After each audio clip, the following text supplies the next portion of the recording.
할렐루야. 얼굴이 모두 뽀샤뽀샤합니다.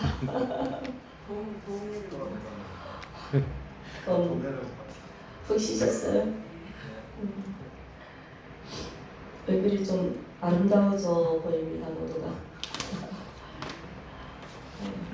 정말 특히 얼굴색이 많이 화사해지고 옷도 그렇고 얼굴이 좀 이렇게 뽀득뽀득해졌습니다. 우리 권사님은 조금 살 빠지신 것 같고요. 할렐루야. 오늘 우리는 잠언서 몇 번째입니까? 7번째입니다. 예, 25장. 오늘 우리가 본문 들어가기 전에 내용을 한번 장마다 1절만 살펴보도록 하겠습니다. 우리 잠언서 1장 1절 내용이 어떻게 시작합니까? 굉장히 간단한데 이것도 아직 뭐였습니까? 큰일 났습니다.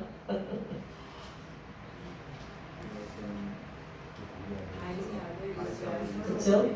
네, 다윗의 아들 솔로몬의 잠언이라. 잉글리시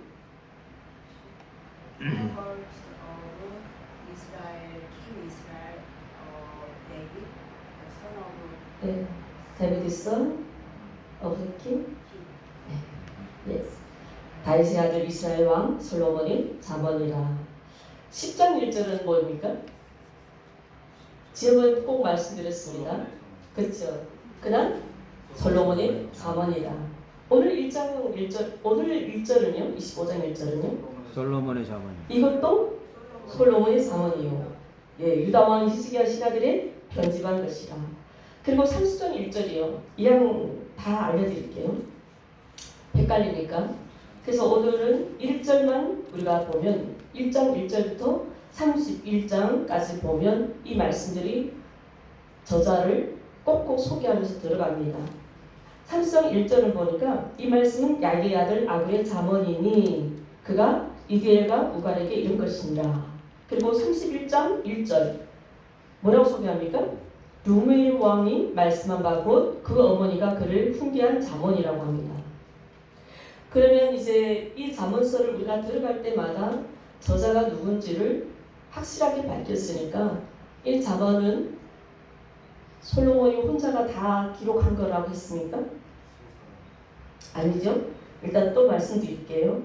자, 이렇게 해서 잠언서는 전체적으로 부분으로 나눠지는데 총 8부분으로 나눠집니다. 이렇게 해서 8부분으로 나눠지는데 우리 1장부터 9장까지 첫 단락이라고 했습니다. 지혜의 중요성에 대한 내용을 다루는데요. 여기서는 우리는 1장부터 9장까지 어떤 지혜가 무엇이고 지혜는 뭐였습니까?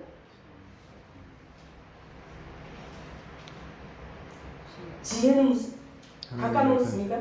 하나님을 경외하는. 하나님을 경외하는. 지혜 까먹었습니까? 하나님을 경외하는. 지혜는 히브리어로 뭡니까? 어디가 적었는지 못 찾았나봐요. 훈계가 뭐다? 네. 마샬. 네, 마샬 미셸.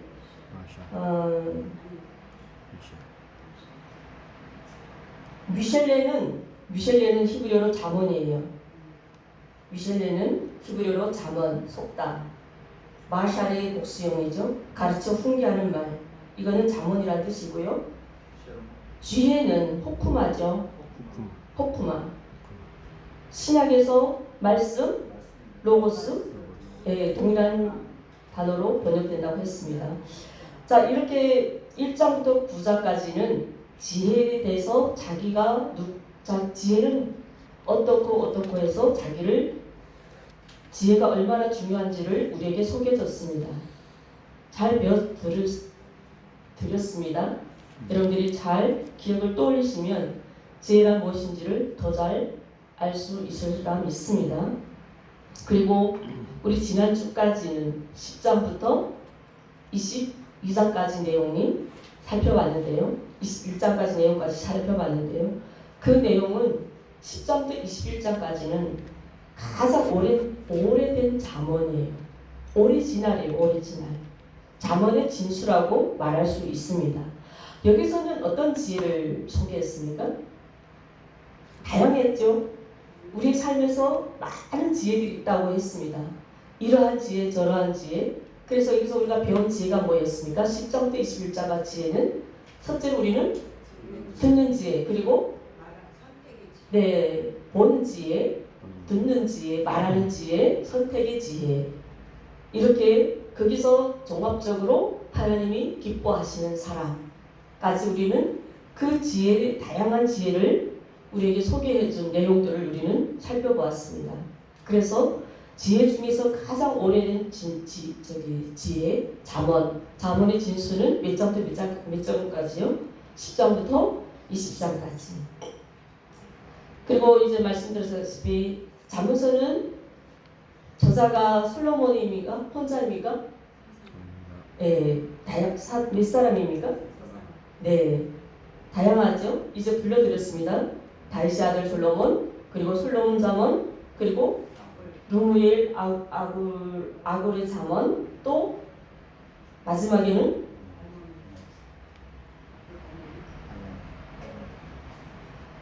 이렇게 솔로몬이 80%는 거의 90%죠. 90%는 솔로몬의 잠언입니다. 솔로몬이 이 본서를 기록한 목적이 있다고 했습니다. 그가 이 잠언서를 왜 기록했다고 설명했습니까? 솔로몬의 아들 이름이 뭡니까? 르호보암. 네, 르호보암. 할렐루야. 르호보암이죠. 솔로몬 르호보암 자녀들에게 자녀들의 교육과 가정 교육을 위해서 이 잠언서를 지었다고 지난번 서론에서 말씀을 드렸습니다. 그래서 우리 1장 보면 내 아들아 내 아비의 훈계를 들으며 내 어미의 법을 떠나지 말라. 기억나시죠? 네. 그러면 이 잠언에서 이 말씀이 몇 번 이상 나올까요? 우리 하나하나 살펴보진 않았지만 총 23번 이상 나옵니다. 그런데 여기서 내 아들아 이거 누구의 목소리입니까? 뭐 솔로몬 목소리. 누구의 목소리입니까? 아빠의 목소리죠. 아빠가 누구를 부릅니까? 아들을 부릅니다. 그러면 이 잠언서는 특히 누가 많이 읽어야 되겠습니까? 아빠가 많이 읽어야 되겠죠. 아빠가 많이 읽어서 누구에게? 아들에게 이 잠언을 지혜를 가르쳐야 됩니다. 물론 요즘은 그때 당시는 흔히 아버지들이 자녀들을 교육했지만 요즘은 어머니들이 자녀를 가르치는 세대가 왔습니다만, 그러나 꼭 어머니가 가르쳐야 된다는 건 없고요. 무조건 아버지들이 유대 전승에 비해서 아버지들이 아들에게, 그리고 솔로몬도 그 자녀들 교육을 위해서 이 잠언서를 우리에게 참 좋은 지혜를 우리 자녀들에게 가르치라고 이 잠언서를 기록했다는 것을 기억하시길 바랍니다. 그리고 이제 소개했듯이 아굴의 이 잠언을 보면 솔로몬도 있고 아굴 루무엘도 있고 다른 지혜자들이 있다고 했습니다. 그렇죠? 그래서 이 유대 성경에 보면 이 솔로몬은 아내가 총 몇 명이었습니까? 1000명. 도합이죠. 자, 아내만 몇 명인지 성경에도 나옵니다. 60명이고요. 첩은 몇 명일까요? 첩이 80명이고 그 후궁들 해서 다 도합해서 몇 명이에요? 1000명이라서 그냥 덮어놓고 그냥 1000명 하면 안 되고요. 정식적인 아내가 몇 명이에요? 60명. 그리고 첩이요? 80명. 그러니까 저도 이해가 안 되는 게 첩까지는 아내 그 다음에 속하나 봐요. 그 다음에 뭐라 부른가요? 후궁. 그 후궁은 첩 다음인가 봐요. 이게 순위별로 하게 되면. 그러니까 가장 1순위 뭡니까? 아내죠. 여러분 모시고 사는 아내의 최선을 다하십시오. 자, 그가 이렇게 아내가 60명이고 첩이 80명 정도 때 그가 기록한 서식이 뭘까요? 힌트 나왔는데요. 아내들이 많으니까 솔로몬이 자녀가 몇 명이었습니까? 수백 명. 그러면 그 많은 1000명의 후궁까지 하기까지는 뭐 했습니까? 솔로몬 그 여성이랑. 자, 성경에 뭐가 많이 나와요? 이 사랑병이 든 이야기를 쓴 게 음력. 내가 사랑병에 걸렸구나. 아가서죠. 언제 썼다고요? 아내 60명하고 소비 80명 때 뭐 썼다고요? 아가서 썼대요. 자문서는 어떻게 기록했을까요? 자녀들 그렇죠. 자녀들이 다 커서 그의 인생 말년에 쓴 게 자문서입니다. 그 다음에 그 인생 말년에 자문서 다음에 쓴 게 뭘까요? 전도서입니다. 왜냐하면 그의 인생의 최후는 정말 마지막엔 그는 어떻게 됐습니까? 후궁 전원까지 데리고 있다가 그 인생에 결국은 심하게 타락됐습니다. 그리고 그 인생의 은혜를 깨닫고 회개하고 쓴 것이 바로 전도서입니다. 그래서 오늘 이 자문서 우리에게 이렇게 소개하죠. 히스기야 시대 그의 신하들이 편집함으로 완성된 것이다. 그래서 1절에 이것도 이러잖아요. 이것도라는 의미는 이미 솔로몬이 기록한 것이고, 그렇죠? 그 뒤에 히스기야 시대에 그 신하들에게 편집했다라는 의미겠죠. 그래서 대부분 솔로몬이 이 자문서를 기록했다는 그 증거를 사무엘 열왕기상 4장 30절 이하에 이렇게 기록하고 있습니다. 제가 찾아봤어요. 열왕기상입니다. 4장 30절에서 34절 좀 길지만 천천히 들어보십시오. 솔로몬의 지혜가 동양의 모든 사람의 지혜와 애굽의 모든 지혜보다 뛰어난지라. 그는 모든 사람보다 지혜로워서 예스라 사람 에단과 마홀의 아들 헤만과 갈골과 다르다보다 나음으로 그 이름이 사방 모든 나라에 들렸더라. 그가 잠언 3000가지를 말하였고 그 노래는 1005이며 또 초목에 대하여 레와는 백향목부터 담에 나는 우슬초까지 하고 또 짐승과 새와 기어다니는 것과 물고기에 대해 말한지라. 모든 민족 중에서 솔로몬의 지혜의 소문들은 천하 모든 왕 중에 그 지혜를 들으러 왔더라. 아멘. 스와 여왕이 기억나시죠? 스와 여왕이 사무엘에서 나오죠. 열왕기에서도 나오고 그 여인은 그 솔로몬의 지혜에 대해서 엄청난 소문을 듣고 정말 엄청난 거리를 걸어서 왔습니다. 그리고 물론 돌아갈 때 솔로몬은 그 여왕에게 많은 오히려 가지고 온 배로 더 보내드렸다고 하죠. 자, 이렇게 자문서는 10장부터 22장까지는 총 말하자면 우리 1년에 며칠입니까? 1년에 365일. 365일. 여기서 10장부터 22장까지 우리에게 주는 지혜가 총 몇 가지 나올까요? 375. 그럼 1년에 우리는 몇 개 이상이에요? 하루에 몇 개 이상이에요? 한 개 이상이에요. 한 개 이상 지혜를 우리는 이 성경에서 자문서만 봐도 우리는 한 개 이상의 지혜를 배울 수 있다는 것입니다. 이렇게 지혜의 유익함을 우리에게 굉장히 강조하고 있고 우리는 이 내용들을 지난주까지 잘 살펴봤습니다. 그러면 22장부터 24장까지는 어떤 내용일까요? 우리가 너무 더 뛰고 25장으로 들어왔는데요. 가난한 자를 살필 것을 말씀합니다. 가난한 자. 여러분들은 가난한 사람들입니까? 아니면 우리보다 더 가난한 사람이 있다고 생각하십니까? 대답 안 하십니까? 있다고 생각. 당연히 있겠죠?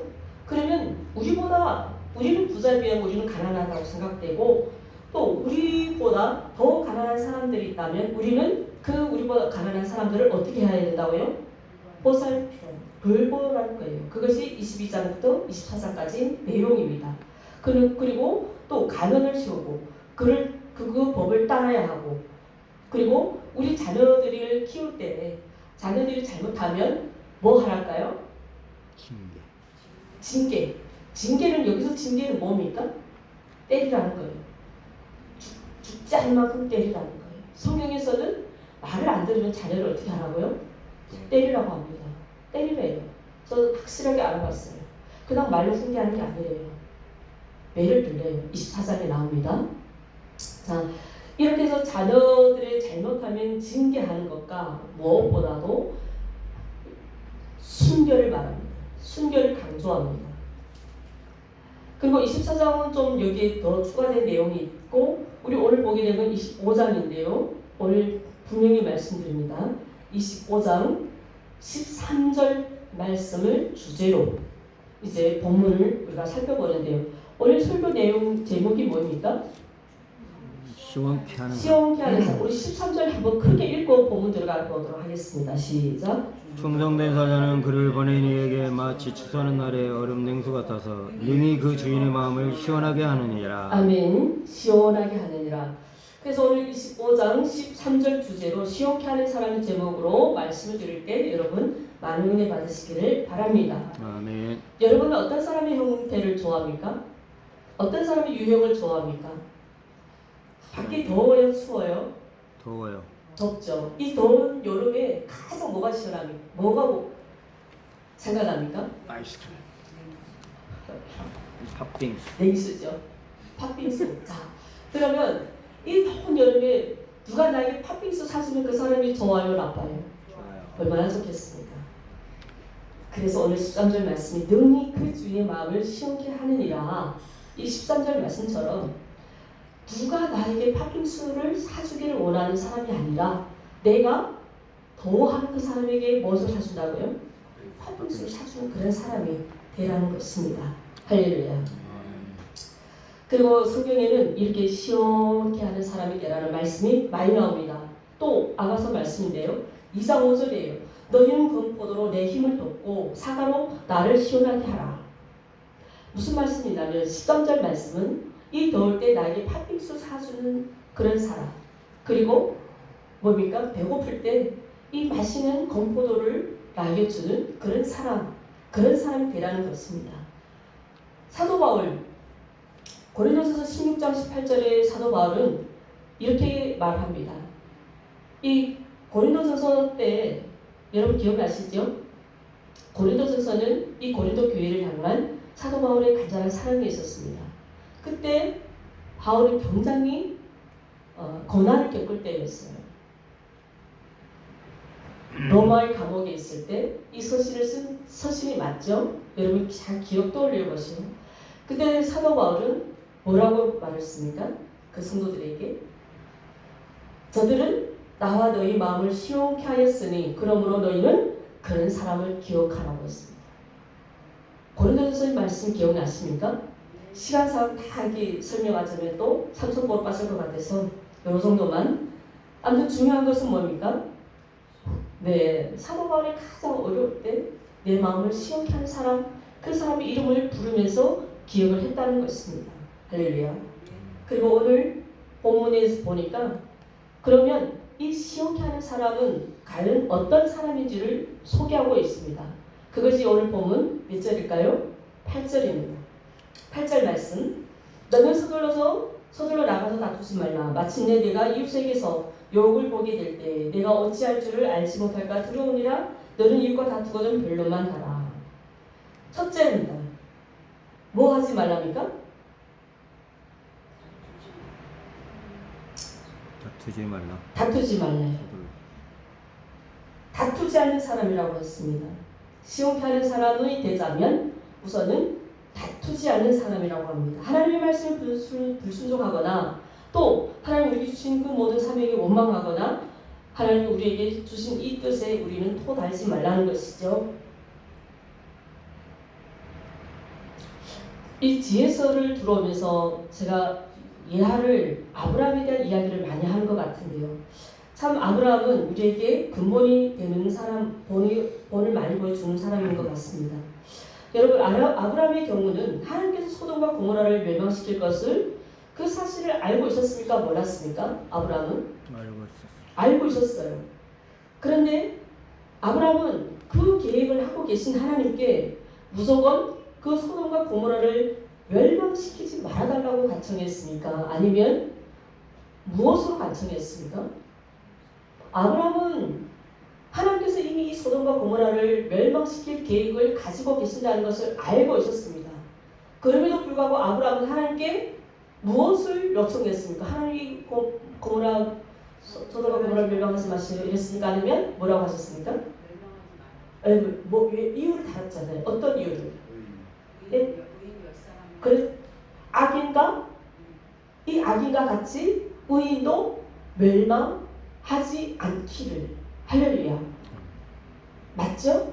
이 의인 몇 사람 때문에 이 안에 하나님은 의인 몇 명까지만 아브라함 마지막 최소 몇 명까지 불렀습니까? 10명. 10명까지 했어요. 헷갈리죠? 중요한 건 뭡니까? 이 의인을 악인과 같이 멸망시키지 말아달라고 분명한 이유를 댑니다. 의인을 멸하시면 안 된다는 것이 창세기 18장 24절 25절 내용이죠. 자, 이러한 아브라함의 요구는 참 이 시간 저와 여러분들이 참 좋은 본보기가 되는 그런 자세라고 봅니다. 아브라함뿐 아니라 성경이 많이 나오는 이 선지자들도 그렇게 하나님께 그러한 기도로 올려드렸습니다. 사람들은 그 하나님의 약속을 근거로 기도했던 것입니다. 저 여러분들도 이러한 아브라함 같은 정말 본이 되는 그러한 기도를 드리는 우리가 되기를 소망합니다. 그러나 시편 기자는 또 이렇게 말합니다. 그러나 하나님 이름을 더럽히는 자를 멸망시켜야 한다고 요구합니다. 뭐라고요? 시편 74편 22절에 하나님이여 일어나 주의 원통함을 푸시고 우매한 자가 종일 주를 비방한 것을 기억하소서. 할렐루야. 악인의 비방으로 인해 하나님의 이름이 더럽혀지는 것을 이것은 용납할 수 없다는 것입니다. 이런 자들은 하나님께 어떻게 하라고요? 그들의 비방을 기억하고 갚으라는 것입니다. 이사야 선지자도 이렇게 말합니다. 질그릇 조각 중 한 조각을 같은 자가 자기를 지신 이와 더불어 다툴진대 하였을진정 진흙이 토기장에게 너는 무엇을 만드느냐 할 수 있겠으며 너희 만든 것이 너를 가리켜 그 손이 없다 할 수 있겠느냐. 토기장이 누굽니까? 토기장은 누구에 비유합니까? 하나님. 우리는 진흙이죠. 그럼 우리를 누가 비슷해요? 하나님. 하나님. 근데 이 하나님이 하나님과 더불어 다툰 자들은 하나님 향하여 그 토기장이 그분께 뭐가 없다고요?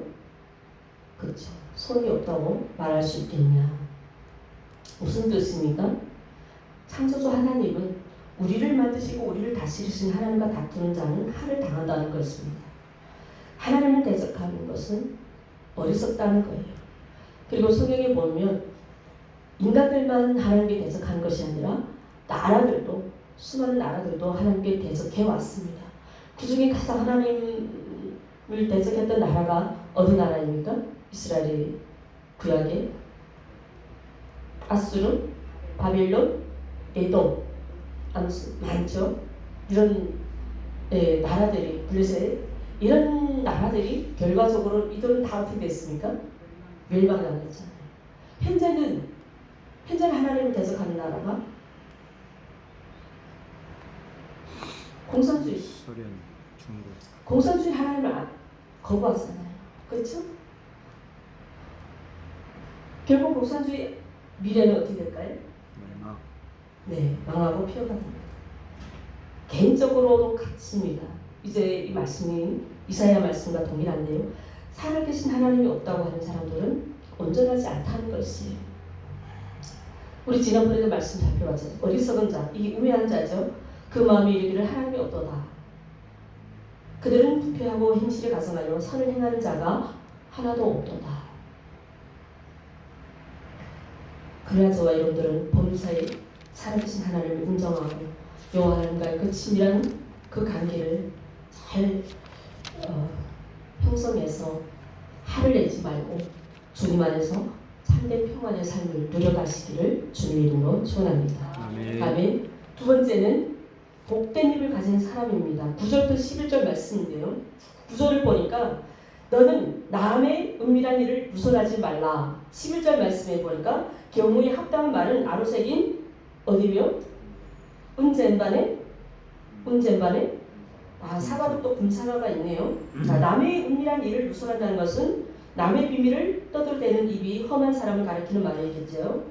자, 우리는 사람이 때리는 입에는 때리면 그 매는 상처, 허물이 없다고 합니다. 근데 사람이 입으로 때리는 이 매는 상처가 오래 남는다고 하네요. 이게 어느 나라 속담일까요? 우리나라? 우리나라 아니죠. 어느 나라 속담이죠. 그렇죠? 네. 그래서 우리가 아무리 자녀들 때려 수도 없이 갑자기 딱 어릴 때 때릴 때 있잖아요. 말 안 들으면. 근데 그 아이들은 그거 다 기억할까요? 물론 엄청나게 막 도끼를 품고 때리면 아이가 기억하겠지만 그냥 순간적으로 이렇게 쫙 엉덩이 쫙 때리는 거 애들이 기억할까요? 기억하지 않아요. 근데 다른 건 잘 안 기억하는데 저는 펭귄이를 한 번도 때린 적은 없어요. 단 교회 안 가는 것 때문에 목젖은 한 번 땄어요. 목을 딱 따가지고 가자 교회로.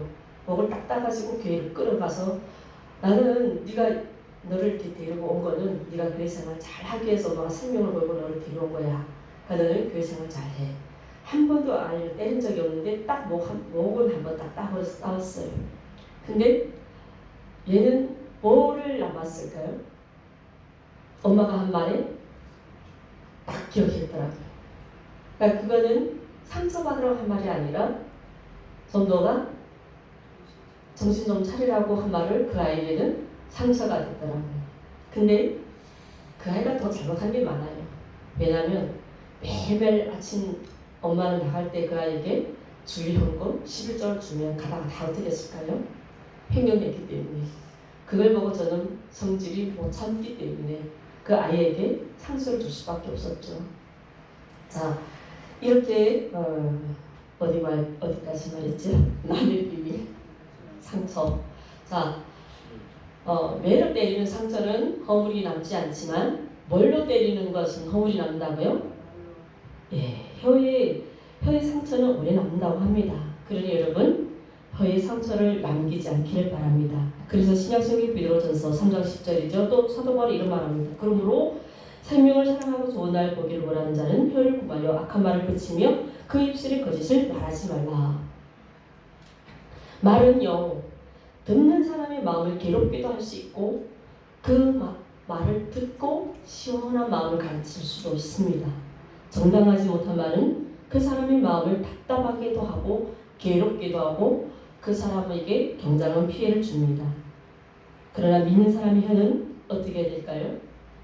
경건해야 되겠죠. 야고보서 1장 26절 누구든지 스스로 경건하다 생각하며 자기 혀를 제가 눌리지 아니하고 자기 마음을 속이면 이 사람의 그 경건은 헛것이라고 했습니다.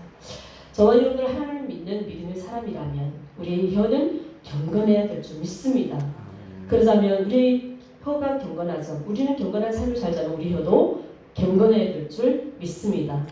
예수님은 마태복음 12장 36절 저들에게 이렇게 말씀합니다. 사람이 무슨 무익한 말을 하든지 심판하는 이에 대해서 신문을 받으리라. 뭘 받는다고요? 자문을 받는다는 것입니다. 너무 안 간다는 것이에요. 어떤 무익한 말. 그래 우리는 항상 유익한 말을 하는 사람이 되어야 할 줄 믿습니다. 무엇보다 남에게 일어나는 그 일을 그리고 남에게 있는 그 상처를 누설하는 것은 좋은 태도가 아닙니다. 여러분 누설이라는 건 무슨 뜻일까요? 그렇죠. 남의 비밀을 폭로하거나 협박해서 그 사람의 인격과 삶에 피해를 주는 거죠. 손해를 주는 거죠. 여러분 살아오면서 우리 입으로 다른 사람에게 피해를 준 적거나 또 그 사람의 인격의 삶에 손해를 준 적이 있습니까? 피해를 끼친 적이 있습니까? 물론 없다고 할 수는 없겠죠. 서로가 있죠. 그래서 우리는 서로 그렇게 상처를 주고 피해를 주면 믿는 사람들은 어떻게 합니까? 그 다음에는 서로에게 뭐 합니까? 사과를 합니다. 용서를 비고 또 서로를 이해하려고 하고 우리가 순간적으로 우리 주님의 생각을 하지 않고 무슨 생각을 했을까요? 우리 너무 생각만 거예요. 자기 생각만 하는 거예요. 상대는 무슨 그 생각을 이해를 못하는데 자기 생각만 하다 보면 그게 뭐가 됩니까? 말로 상처를 비고 말로 상대를 삶에 영향을 끼친다는 것입니다. 제가 이 말씀은 한마디만 할게요. 재작년인가 우리 교회에 어린아이가 있었잖아요. 이 아이가 주일날에 다 간 다음에 제게 물어보더라고요. 목사님, 탈북자가 뭐예요? 왜 누가 너보고 그런 말 해? 자기 보고 그렇게 말하더래요. 너무 죄송해가지고 아니야, 너보고 그런 게 아니라 나보고 그랬을 거야. 그래서 네가 이게 오니까 아마 그렇게 같은 사람을 생각했을 거야 했더니 아 그래요? 근데 결국은 아이가 점점 커가면서 자기가 이제 알았대요. 자기가 누군지 통화로. 그래서 힘들어 하니까 조금 그렇대요. 이게 우리 엄마들이 저도 이게 편길이를 그 대안학교를 안 보낸 게 어릴 때부터 그런 편견 때문에 점점 커가면 아이가 그 상처를 받을까봐 어릴 때부터 이렇게 남한 학교를 보내는데 결과적으로 이 아이가 고등학교 가서 알게 된 거 뽀로난 거예요. 선생님이 조심히 하셔가지고 그 선생님이 그 북한 이탈 주민 그런 서류를 내고 있는데 펭기라하고 그걸 떼어라 이렇게 얘기했던 거예요. 그래서 제가 사실 화가 나서 찾아가고 싶었는데 한편 생각해 보니까 우리가 언제까지 이거를 아는 척 할 필요 없다. 그래서 담대하게 우리를 바꿨어요. 펭기라, 네가 지금은 괴롭지만 언젠가는 만약에 네가 청년이 돼서 초등학교 때 친구가 청년까지 간다자. 근데 그 아이가 내 출생지를 몰랐어. 그럼 너는 그 아이를 속이거나 되잖아. 그럼 그 친구는 너에게 엄청 배신감이 클 거야. 그러지 말고 너는 네 출생을 솔직히 이야기하고 그리고 너는 탈북자라는 것을 네가 이제라도 단단히 마음 먹고 그 각오를 하고 이 사회를 출발했으면 좋겠어. 손바닥으로 우리는 해를 못 가려. 우리는 우리 현실을 직시하고 받아들이면 가는 게 어떨까? 이 아이가 좀 받아들이기 어려워하더라고요. 왜냐하면 학교에서는 누수사 함께 보면 북한에서는 병장이 뭐 먹고 못 입고 살기 힘들어서 왔다 이런 편견이 보편적으로 다 그렇게 됐기 때문에 아이들끼리 흔히 야 너 북한에서 이런 거 보고 이렇게 자꾸 물어본대요. 그러니까 그런 말이 자기는 상처된대요. 자기는 어릴 때 봤는데 북한에서 살아본 기억이 없는데 자기한테 그렇게 물어보니까 자기는 그게 너무 싫다는 거예요. 상처받는데. 아이들은 또 아이들이 나름대로 고충이 있어요. 그래서 우리 낮에 하는 말은 뭐가 듣는다고요? 새가 듣는다죠. 밤에 하는 말은 아이들이 듣죠. 어른들이 하는 말은 아이들이 듣습니다. 그래서 어른들도 조심해야 되고 학교에서 그런 이야기 듣고 펭기리가 한번 학교까지 안 다니고 싶었던 마음을 가질 때까지 있었더라고요. 근데 내가 그 아이에게 그런 말을 가르쳤더니 아이가 조금 좀 자신을 이해하려고 하더라고요. 자신을 이해하려고 하지만 결과적으로 그 아이가 고등학교, 중학교 때 굉장히 힘든 시간을 보냈어요. 그래서 저는 그걸 모른 척했어요. 왜냐하면 지금 이 어릴 때 그런 작은 고난을 못 이기면 사회 나가면 어떻게 되느냐. 사회 나가면 더 하잖아요. 그렇죠? 사회는 막 가리지 않잖아요. 그런 거를 네가 지금부터 그 훈련을 받는다고 생각해. 그러나 아이들이 잘 성장해서 어릴 때서 잘 지혜로울 때 터득할 수 있는 나이면 괜찮지만 너무 간단하게 어릴 때 그 아이들이 벌써 알 필요는 없다고 봐요.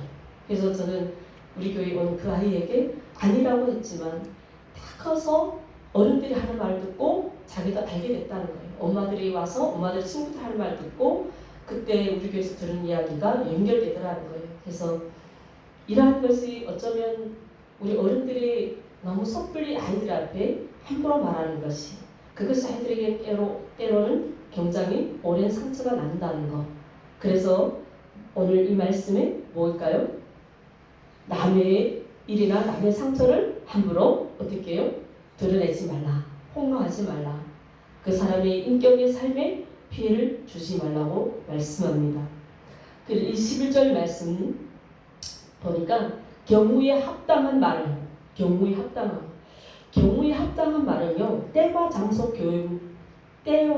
장소에 맞는 그에 합당한 말을 해야 되는 것입니다. 우리가 하는 말에는 때가 있고 장소에 있고 또 그 장소에 따라서 억양도 있다는 것입니다. 그 억양에 따라서 그 말의 뜻이 달라지고 결과가 달라질 수도 있다는 것입니다. 여러분, 합당한 말이라는 것은 격에 맞는 말을 말합니다. 맞습니까? 그리고 그 사람을 격려하고 칭찬하는 말입니다. 이것을 우리는 합당한 말이라고 합니다. 오늘 말씀 제목처럼 시원하게 하는 사람, 시원케 하는 사람입니까? 여기서 누가 시원케 하는 사람이라고 말씀하고 있습니까? 바로 두 번째는 좋은 말을 해주는 사람, 그리고 합당한 말, 또 다른 사람에게 내가 하는 이 말 한마디가 그 다른 사람에게는 용기가 되고 희망을 주는 그런 사람이 바로 시원케 하는 사람이라고 합니다. 아멘. 네. 마지막으로 충성된 사람입니다. 10절 13절 말씀 참고해 보십시오. 뭐라고 합니까? 자, 충성된 사람은 그를 보낸 이에게 마치 추수날의 얼음 냉수 같아서 능히 그 주인의 마음을 시원케 하느니라. 오늘 기본 핵심이죠.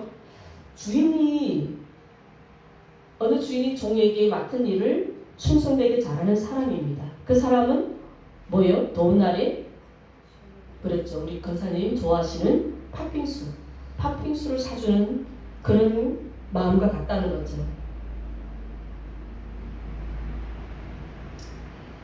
정말 주인이 나에게 팥빙수를 사주는 그런 종을 만났으면 좋겠다라는 의미겠죠. 어떻습니까? 오늘 권사님도 누가 나에게 팥빙수 사주는 그런 사람이 있으면 좋겠죠.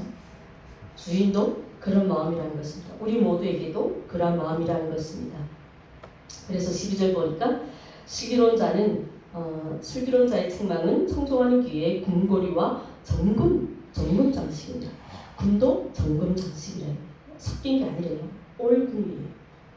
그만큼 뭘까요? 슬기로운 책망. 그 책망을 순수히 받는 사람은 보석보다 귀하다는 것입니다. 일을 하다 보면 우리는 칭찬도 받기도 하고 때로는 우리는 책망받기도 합니다. 그때 책망을 우리가 잘 받아들이고 맡은 일에 충성하는 사람, 그것은 바로 성경에서 우리에게 시원케 하는 사람이라고 소개합니다. 충성은요, 여기서 충성은 주님과 우리의 관계입니다. 주님과 여러분과의 관계입니다. 할렐루야. 여기서 충성은 나와 여러분 관계가 아니라 여기서 충성은 누구와 누구 관계예요? 그렇죠. 여러분과 나와 하나님과의 관계입니다. 나 때문에도 아니고 또 여러분들 때문에도 아니고 나 때문에도 아니라는 것이에요. 오직 누구에게만요? 나와 주님과의 관계. 그래서 우리는 주님 주신 일에게 우리는 충성한다는 것입니다. 그런 사람들은 오늘 12절에서 뭐라고 말씀합니까? 시험케 하는 사람이라고 소개합니다. 할렐루야. 그러나 우리는 이 험한 세상에서 나 때문에 다른 사람이 정말 기분이 좋아지고 또 나로 내가 한 말이 다른 사람에게 그 상처가 치유가 된다면, 치유를 받는다면 그런 역할을 우리가 잘 감당할 수 있기를 바라겠습니다. 아멘. 여러분 예수님 어떤 분이십니까? 저 여러분들을 구원하시기 위하여 우리를 살리시기 위해서 자기 자신을 스스로 그 행복을 포기하셨습니다. 왜요?